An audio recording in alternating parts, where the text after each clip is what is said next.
Swayam Prabha. Digital India. Educated India.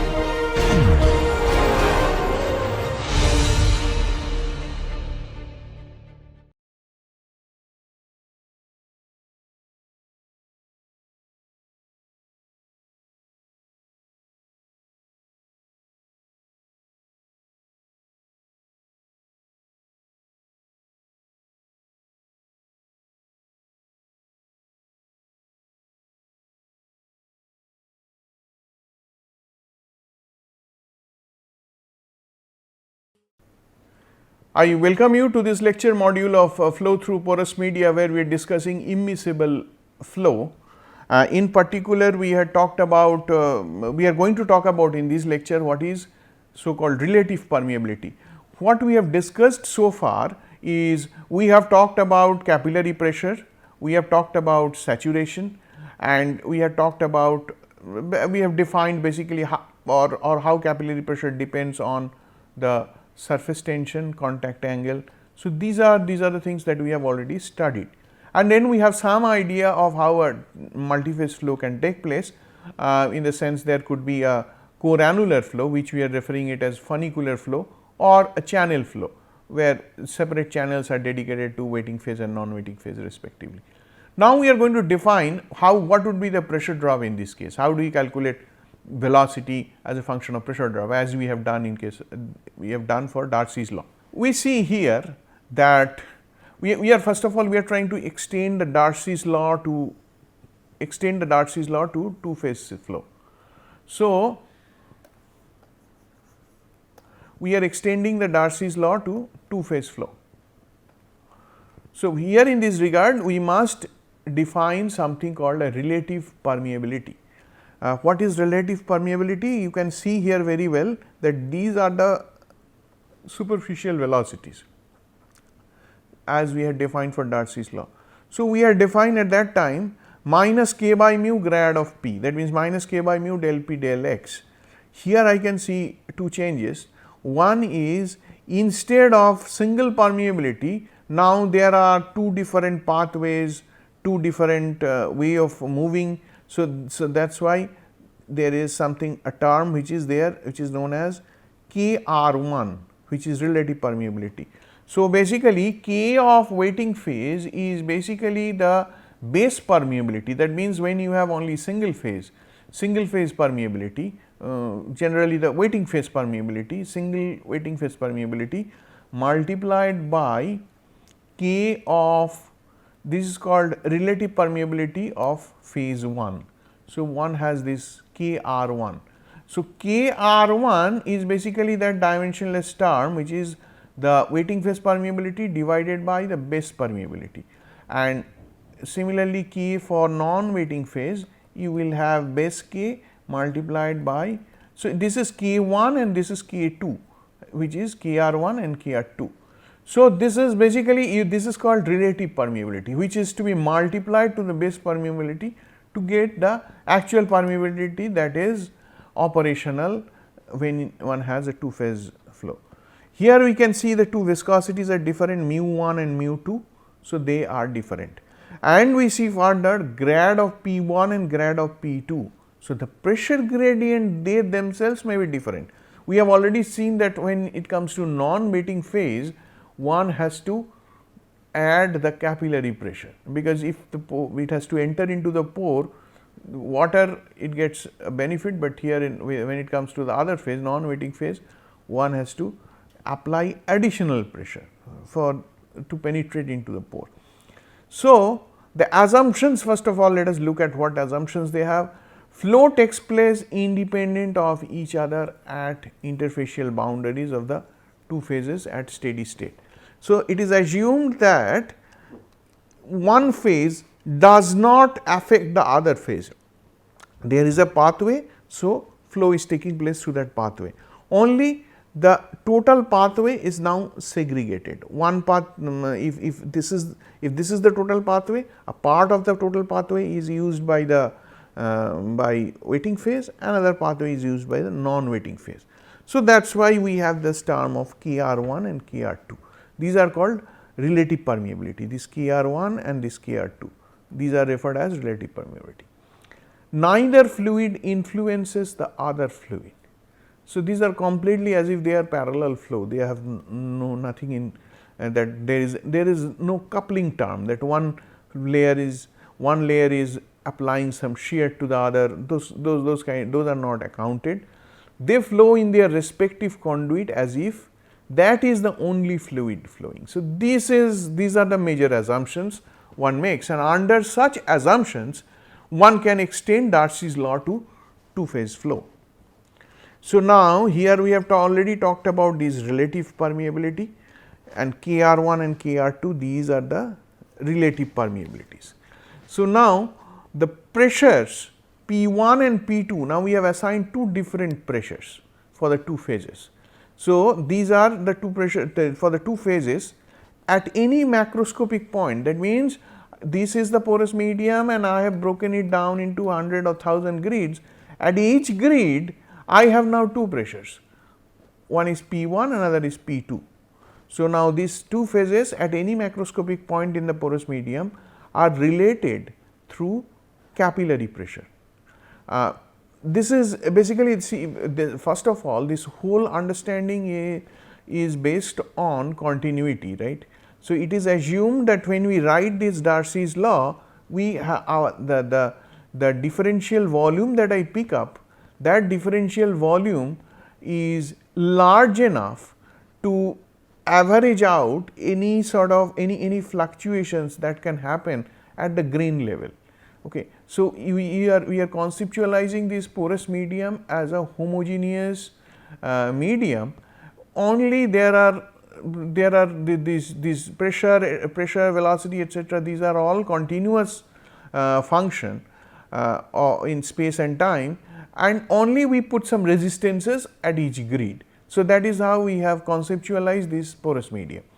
So, at every point, now we are saying that every point the two phases, they are at two different pressures in that conceptual understanding. So, that is what is imposed, and further it is said that the difference in two pressures is basically the capillary pressure. So, if that is so, if these two pressures are related through capillary pressure, then when you take a grad of P, so grad of P2 minus grad of P1, that also will be grad of PC. So, 2 is the oil and 1 is the water in this case.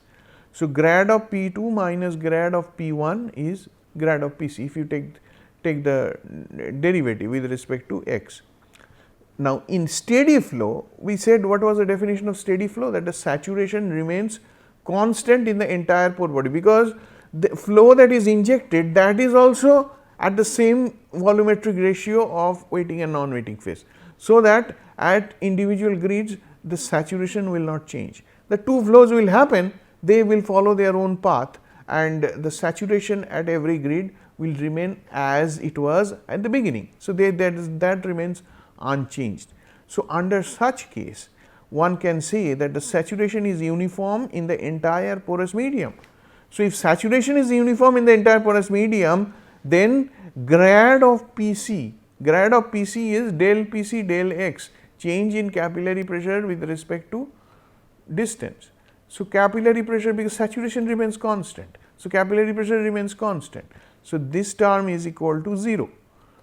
So, grad of PC is equal to 0. So, if grad of PC is equal to 0, then you can write grad of P1 is equal to grad of P2, and then you can write a single pressure in this case. So, for steady flow you can work with single pressure, and you can write P in minus P out by L as you have done for Darcy's law. But if it is not a steady flow, one should account for the capillary pressure. So, this is how we have defined relative permeability. Now, how we obtain relative permeability, that is a different thing, but now since we know these, then now automatically all in our flow equations we can start using these equations, then it becomes much easier to handle.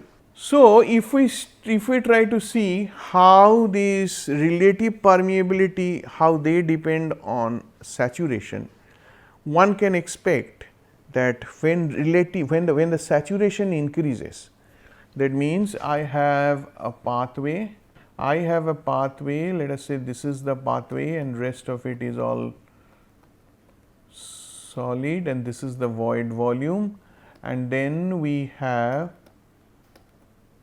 a part which is wetting phase and a part which is non-wetting phase, and they are flowing together.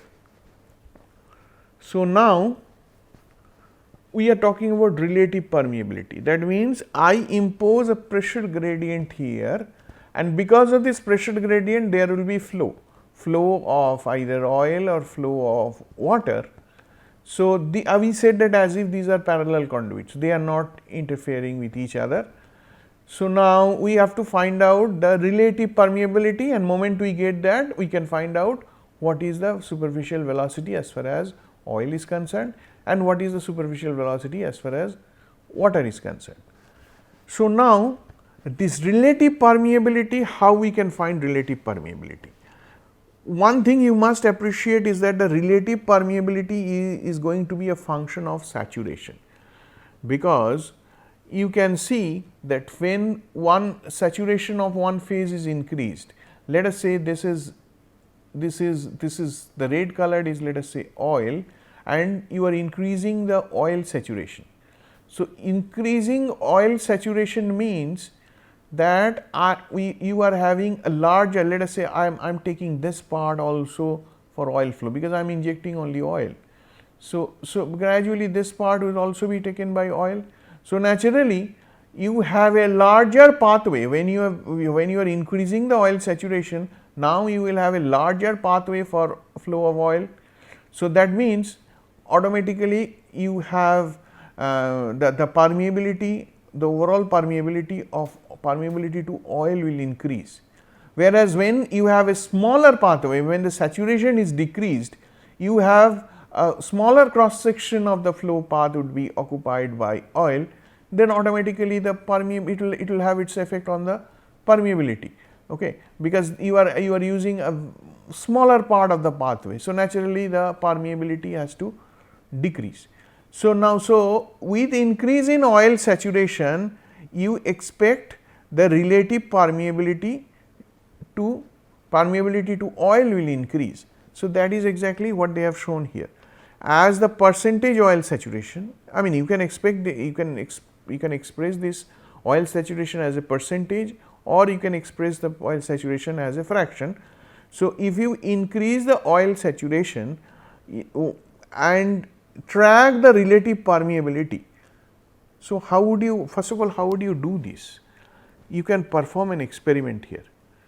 Perform an experiment in the sense, you take a core, you take a porous plug basically, and then put it in a core holder or put it in a wrap it somehow, so that no flow can take place through this side, only flow enters through this and flow leaves from the other side. So, now what you do is you inject, let us say,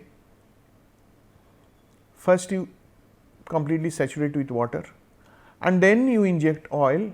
Moment you inject oil and run say inject several pore volumes of oil.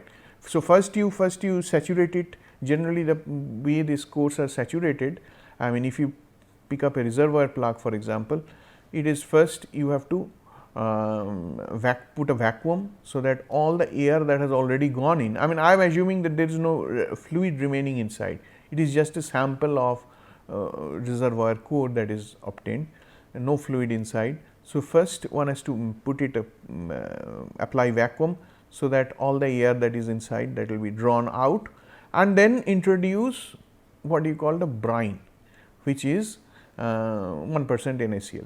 Generally, I mean, I mentioned this before in earlier lecture once, that if you inject water, there is a tendency for these water, there are a lot of clay particles inside this porous medium. So, when it comes to, for example, sandstone, if one picks up from a reservoir, so there those clay particles, they tend to swell in the sense that there is something called there are some, see, moment you introduce water, there are some charges they develop on the I mean particularly when you introduce an electrolyte, there are some charges develop on the pore surface. So, generally this, if you look at this porous medium, these are, let us say this is a sandstone grain and there are some small clay particles which is simply adhering, simply attached to this grain, and then moment because of this presence of electrolyte, there would be some charge, very small charge. It is not something that you you see, but always whenever you have a surface and you have an electrolyte, you bring them in contact, one generally develops a charge. Let us say this charge is positive, and this charge will tend to attract the opposite charge from the other side, and generally there is a formation of something called an electric double layer around. That means, since these are positive, so this would be attracting all the minus charges. So, very near the wall, over a very small distance, there would be all minus charges getting accumulated. Okay. And generally how much a charge will accumulate on a surface is given by something called zeta potential for that particular electrolyte and surface pair. Now, this, because of this accumulation of charge, now this is a clay particle. So, here is some accumulation of charge around the clay particle, and there is some accumulation of charge around the grain. There would be some repulsion of these two layers that are built up of same charge, and because of this repulsion, one can see this clay is getting detached from the surface. So, this clay can plug the pores. So, generally it is preferred not to inject water directly. Instead, to avoid such happening, they inject brine, which is there is slight amount of salinity in reservoir water, in formation water. So, try to simulate that by putting 1% salt in water. So, we started this was the core, and one wanted to we wanted to first saturate this. So, apply vacuum and then inject 1% NaCl, and one has to run it for quite some time for water to flow. So, that if there is any trapped air in this porous medium, that has to be taken out, and one can check whether there is any trapped air or not by increasing the pressure, jacking up the pressure, and then releasing the pressure suddenly. If there is air trapped, one can see there is a splash of fluid coming out, because the compressed air will tend to come out. So, one can find out whether there is any air inside or not. So, this gets saturated by water, and then one injects oil into the core. Okay. It could be crude oil, or it could be some simulated oil. For example, one can take dodecane or some simulated oil phase. So, that one can flow through this core. So, when this is done, when the first it was flooded with water and then oil is introduced, and if somebody keeps track of the material balance, that means how much of what was the original weight of the core. After doing this injecting water and entirely filling the pore space with water, what is the weight? So, what is the difference in weight? So, that difference in weight gives me how much of water has, or how much brine has gone into this pore space. So, that is the weight of that brine. If we divide it by density, then that gives me the volume. So, that is the pore volume I can assume. Okay. So, now if given this being the pore volume, then now we start injecting oil, let us say dodecane as simulating a crude oil. So, and we have to inject it for quite some time, for maybe 10 pore volumes or 20 pore volumes of oil is injected through this, and at the outlet we have to keep track of it, and it is very easy to keep track of whether you are getting water or oil. You have to put it only in a measuring cylinder, you have to collect it, and in the measuring cylinder immediately you will find water will be settling in the bottom, because there is a the density difference.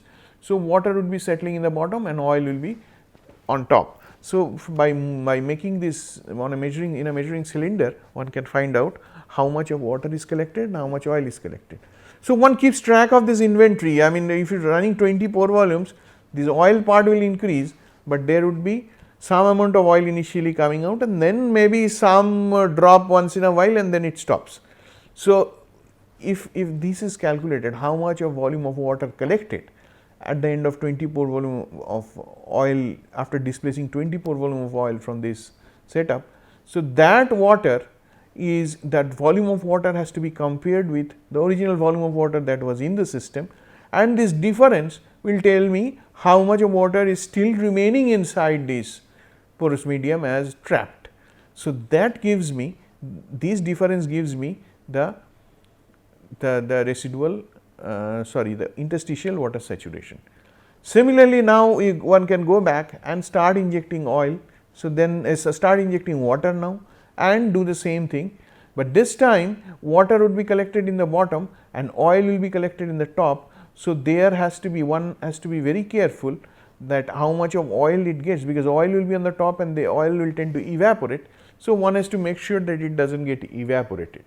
So, that so you can find out how much oil is now coming out, and from there one can get that at the other end point what is the residual saturation.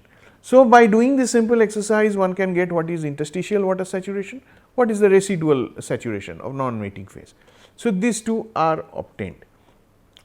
Once that is known, then what one can do is, then they start putting in, instead of water only or oil only, we have done the two end points, then you start sending mixture, 25% water, 75% oil. Okay. So, this mixture, what would be this mixture? It would be again, when you put them, when two lines they are coming, two lines, and one line is water, another line is oil, and they are mixing.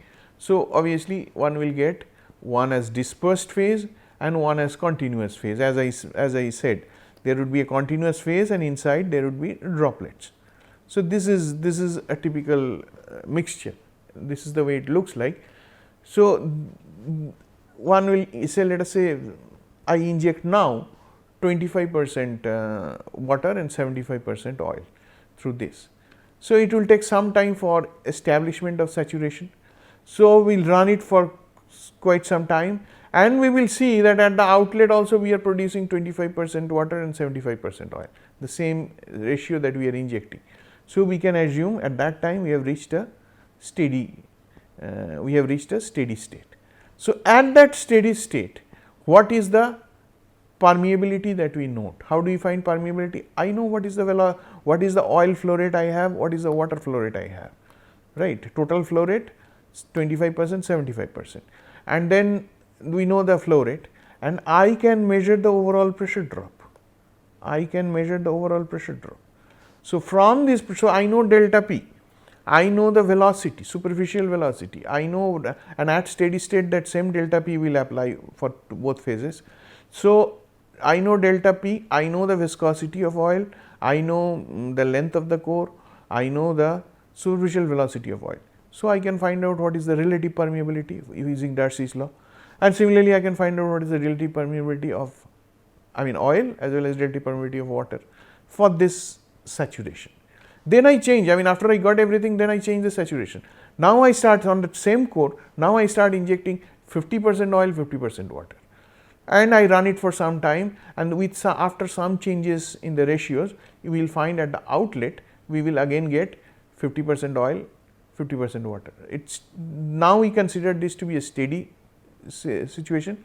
So, at steady state, now again we find out what is the pressure drop, and we know what are the superficial velocities for oil and water. So, I can find out what is the relative permeability of oil and what is the relative permeability of water. So, using this, so running again, now you can go for 60%, 40%. So, by doing at various saturations, we can calculate what is the relative permeability of wetting phase, relative permeability of non-wetting phase for a particular wetting phase, non-wetting phase situation. So, now if somebody plots relative permeability versus, here we are writing oil saturation, this is a standard curve, generally the researchers they have generated for oil water system. So, you can see the wetting phase saturation decreases with wetting phase relative permeability decreases with oil saturation, whereas non-wetting phase permeability increases with non-wetting phase saturation. So, this is understood. I mean, we already mentioned that as more and more oil is occupying the pathway, so now you have more part of the original cross section available for flow for the oil. So, automatically oil relative permeability will increase. So, this is the trend here, and on top of that now we have this drainage and imbibition. They are, because we have already seen in case of capillary pressure that there is a hysteresis. So, the same problem also occurs here, whether we go from whether we go to follow the drainage curve or imbibition curve. So, that is why we can see a hysteresis there, but this is how the relative permeability can be plotted. Now, this relative permeability is the sum of relative permeabilities at any saturation is less than 1.0. Sum of relative permeabilities at any saturation, that means Kr wetting phase and Kr non-wetting phase, if we sum them up, they have to be less than 1. Further, this relative permeability curve depends on wettability, that means wettability in the sense surface tension contact angle, and further the pore structure. And if one really looks at the relative permeability, for example, relative permeability, there was a plot of gas oil relative permeability curve. For gas is C1, that means methane, and oil is NC7. Okay. So, C7 means that is the alkane with 7 carbons. Okay. So, that means it is heptane. Okay. So, N-heptane and methane. So, gas is the methane and oil is the N-heptane. So, when they have drawn this relative permeability for oil gas system, so this is the relative permeability versus gas saturation they have plotted, and they have got it lines, and what they did is now they changed this sigma, the surface interfacial tension. So, with increasing sigma they found this curve is getting shifted. So, obviously, this relative permeability is a function of sigma and also the contact angle theta. So, there are theoretical work done how relative permeability can be expressed in terms of surface tension, contact angle and pore structure. So, theoretically how a relative permeability can be deduced, we can get into this, but at this time I mean just make note that relative permeability is a function of saturation, that is for sure, because larger pathway would be followed when saturation is increased. So, automatically relative permeability will increase, and intuitively we can understand relative permeability will be a function of these parameters.